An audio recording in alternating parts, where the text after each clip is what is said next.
જે પ્રકારે ગુજરાતમાં નાયબ મુખ્યમંત્રી શ્રી હર્ષ સંઘવીના કહેવાથી ડીજી, આઈજી અને એસપી કક્ષાના આઈપીએસ પોલીસ અધિકારીઓ દ્વારા આમ આદમી પાર્ટીના જેટલા પણ કાર્યકર્તાઓ છે, નેતાઓ છે અને આવનારી સ્થાનિક સ્વરાજની ચૂંટણીની ઉમેદવારો છે, એમના ઘરે જઈને એમને હેરાનગતિઓ કરવામાં આવે છે, એમને ખોટી રીતે રસ્તામાં રોકીને એમની ધરપકડ કરવામાં આવે છે, ખોટી એફઆઈઆરો કરીને એમને જેલોમાં નાખવામાં આવે છે. ત્યારે આ ઇમરજન્સી જેવી પરિસ્થિતિને ધ્યાને લઈને આજે આમ આદમી પાર્ટીના રાષ્ટ્રીય સંયોજક અરવિંદ કેજરીવાલજીએ ગુજરાતના મુખ્યમંત્રીશ્રીને આમાં ધ્યાન દોર્યું છે કે ભાઈ લોકશાહી છે, સંવિધાનિક અધિકાર છે, બધા જ પાર્ટીના કાર્યકરોને જનતાની વચ્ચે જઈને ચૂંટણી લડવાનો અધિકાર છે. જ્યારે આ ચૂંટણી ન્યાયિક રીતે થાય એમાં મુખ્યમંત્રી શ્રી પોલીસને આદેશ કરે, સૂચના કરે, ચૂંટણી પંચને ધ્યાન દોરે, એના બાબતે આજે પત્ર લખવામાં આવ્યો છે. ત્યારે મેં ગુજરાતની જનતાને અપીલ કરું છું, વિનંતી કરું છું કે જ્યારે સ્થાનિક સ્વરાજની ચૂંટણીમાં પોતાની હારનો ડર લાગી રહ્યો હોય ત્યારે નાયબ મુખ્યમંત્રી જે પ્રકારે પોલીસને ઉપયોગ કરી રહ્યા છે, ત્યારે આ ખૂબ જ ચિંતા અને ગંભીર વિષય છે. એમાં ગુજરાતની તમામ જનતાએ આમાં જાગવું પડશે.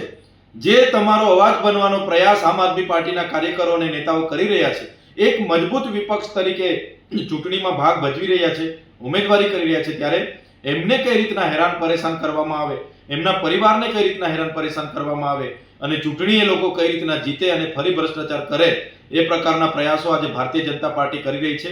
ત્યારે સમગ્ર જનતાને અમે અપીલ કરીએ, આવો સૌ સાથે મળીને આપણા સંવિધાનને બચાવવા માટે, લોકશાહીને જીવંત રાખવા માટે, આ ચૂંટણી પારદર્શકતા રીતે કરાવવા માટે આપણે સૌએ સાથે મળીને આવી પોલીસની હેરાનગતિઓ સામે લડવું પડશે.